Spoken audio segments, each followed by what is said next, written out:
तहसीन मुस्तफ़ा के आवास पर बसपा की बैठक हुई संपन्न। मुनका अली ने बसपा को मजबूत करने के लिए किया अपील। जौनपुर मछली शहर बसपा की बृहस्पतिवार को लोकसभा चुनाव को बसपा नेता तहसीन मुस्तफ़ा सदर सीरत कमेटी के आवास पर कार्यकर्ता बैठक स्थित महतवाना वार्ड में हुई, जिसमें काफी लोगों ने शिष्टाचार मुलाकात भी किया।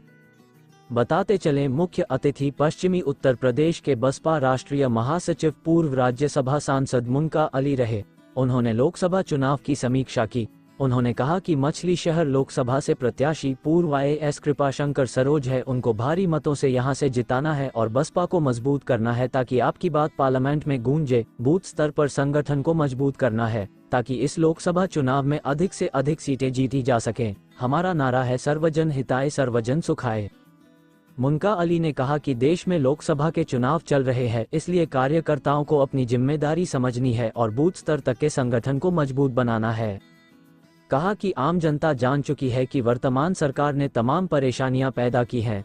इसी को ध्यान में रखकर आप लोग इस चुनाव में इन्हें सत्ता से बाहर का रास्ता दिखाने का काम वोट देने के माध्यम से करें। इस दौरान बसपा जिला अध्यक्ष संग्राम भारती और उनकी टीम के साथ फिरोज अंसारी, हसीन अंसारी, इम्तियाज मुस्तफ़ा, अजहर पिंटू भाई, रम्मी भाई, फराज सभासद, रियाज अंसारी, बाबू भाई, मास्टर इश्तियाक, हाफिज साकिब, शकील खान, मोनू खान, चांद, हारिस, आरिफ सहित काफी लोग उपस्थित रहे। हमारी पार्टी के बहुत ही हमारे सीनियर साथी बहुत सारे पदों पर रहे और यहाँ मौजूद नाम बहुत सारे हैं, तो मैं यही कहूँगा कि सभी हमारे मोहतरम बुजुर्ग हो, नौजवान साथी, आज काफ़ी दिन के बाद यहाँ आने का मौका मिला।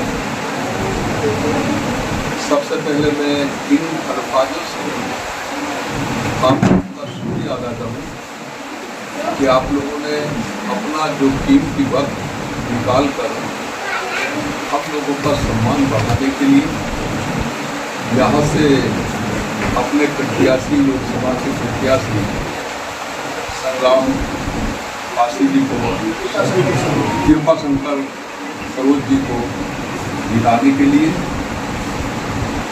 और बहुजन समाज पार्टी को मजबूत करने के लिए जो कीमती वक्त दिया, इसके लिए मैं अपनी तरफ से साथी की तरफ से एकदम साथी का चुनावी माहौल है। आज हम लोग आपसे गुजारिश करना है, अपील करना है, आने वाली 25 तारीख को आप अपना एक हाथी के सामने का सवाल खाली लोगों से यहाँ से बनाएंगे और क्योंकि हमारे मुस्लिम भाई में मौजूद, मैं क्यों अपील करना आया हूँ आपसे कि आप बहुजन समाज पार्टी के प्रत्याशी वोट दो, क्योंकि आज जो हालात है बहुत अजीबोगरीब हालात और खास तौर से सारे हमारे मुस्लिम भाई यहाँ मौजूद और मुस्लिम भाई ये चाहते हैं जिस तरीके के हालात केंद्र और प्रदेश की सरकार ने खासतौर से भारतीय जनता पार्टी ने पैदा किए हैं, ये किसी से छुपे नहीं है। किस तरीके के हालात पैदा कर दिए कि आज इस देश में प्रदेश में मुसलमानों को रहना एक मुश्किल काम बन रहा है। ऐसे हालात में कोई ऐसा मुसलमान नहीं जो ये ना चाहता हो कि भारतीय जनता पार्टी को और ये बहुत अच्छा सुनहरा मौका है।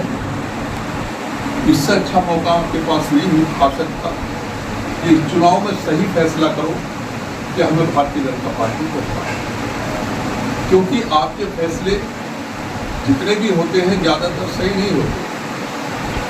ये आपको सोच समझ कर फैसला करना है, क्योंकि जब भारतीय जनता पार्टी ने मजबूती हासिल करने की कोशिश की तो आपने कोशिश की कि भारतीय जनता पार्टी की सरकार केंद्र में लाए।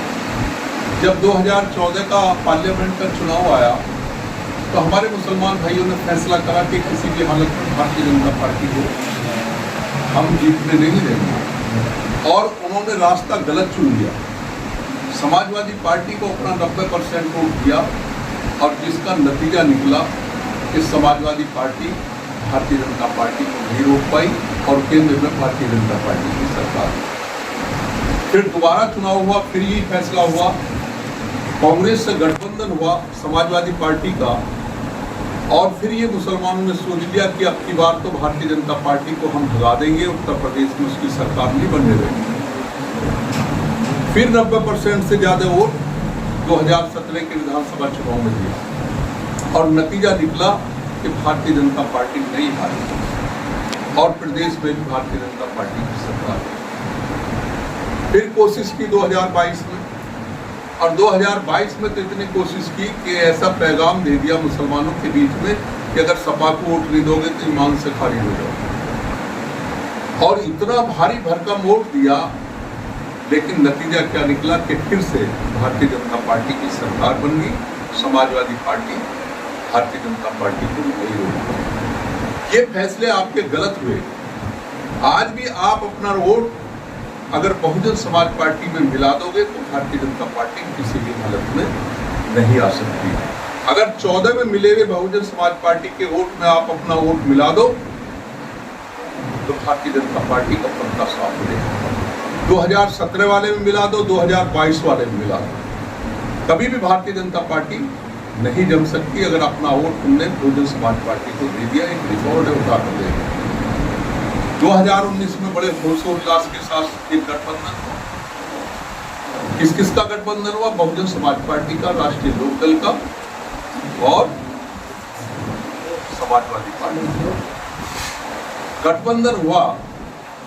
तो खास तौर से मुसलमानों के लिए ईद बनी, जो ईद बनी कि आपकी बार तो हम भारतीय जनता पार्टी को यहाँ किसी भी हालत में नहीं आने देंगे। लेकिन नतीजा क्या निकला? और ये हकीकत थी, सपा का बेस वोट, राष्ट्रीय लोकदल का base vote, Bahujan Samaj party का बेस वोट और मुसलमानों का वोट अगर एक साथ ईमानदारी के साथ पड़ जाता तो भारतीय जनता पार्टी को उत्तर प्रदेश में एक सीट भी नहीं मिली। लेकिन नतीजा क्या निकला?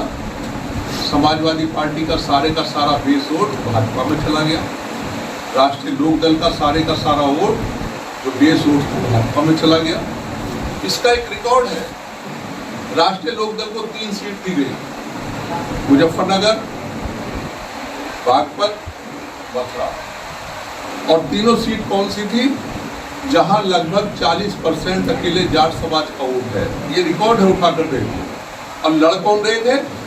चौधरी अजीत सिंह, चौधरी जयंत सिंह और विजेंद्र सिंह इस पार्टी के मालिक लड़ रहे थे और जाटों के रहनुमा लड़ रहे थे। जब जाटों ने अपने रहनुमाओं को वोट नहीं दिया तो तीनों के तीनों चित हो गए, तीनों के तीनों हार गए। उनका सारा वोट कहाँ चला गया? भाजपा में।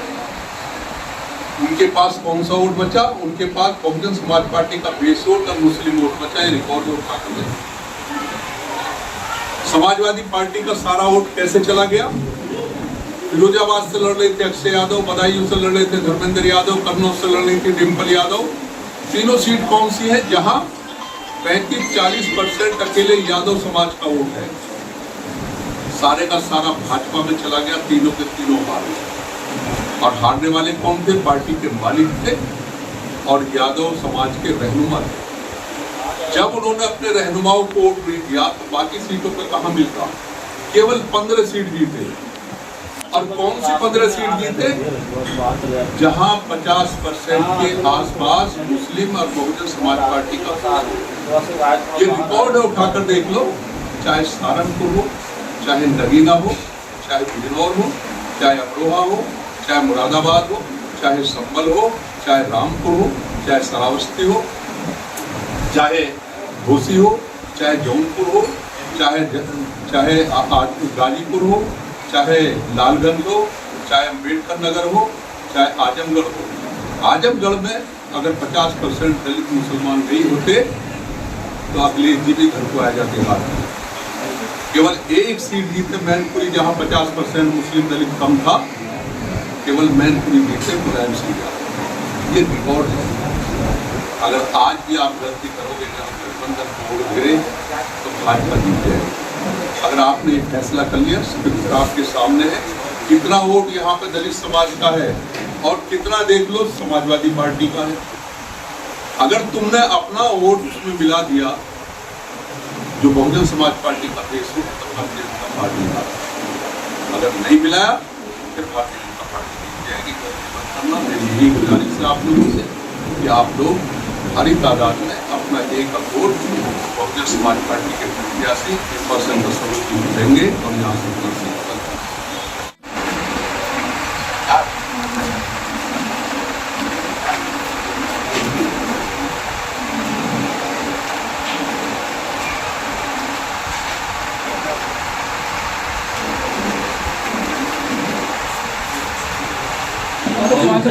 सलीम बादशाह जी हैं, आपसे भी मैं चाहूंगा कि आप भी जाकर के साहब को माला बनाकर स्वागत करें।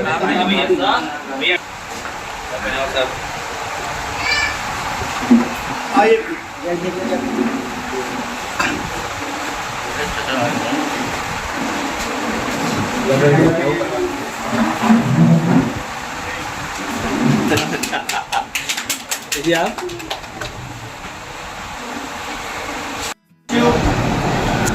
पूर्व प्रदेश अध्यक्ष, पूर्व सांसद राज्यसभा, हम लोग के आदर्श, हम लोग के गार्जियन, परम आदरणीय श्री मुमताज अली साहब आपके बीच में उपस्थित हैं। आज इस कार्यक्रम में यहाँ पर उपस्थित हैं जनपद जौनपुर के सम्मानित जिलाध्यक्ष आदरणीय संग्राम भारती जी। इस कार्यक्रम में उपस्थित हैं रम्मी भाई, आदरणीय तहसीन मुस्तफा साहब, फराज साहब जो नवयुवक नौजवान साथी हमारे सभासद हैं, तथा रियाज भाई नायब सदर सीरत कमेटी, तथा उपस्थित है अजहर पिंटू साहब, बाबू भाई, फिरोज भाई, नसीम भाई, इश्तियाक मास्टर साहब, साकिब हकीम जी, वसीम जी।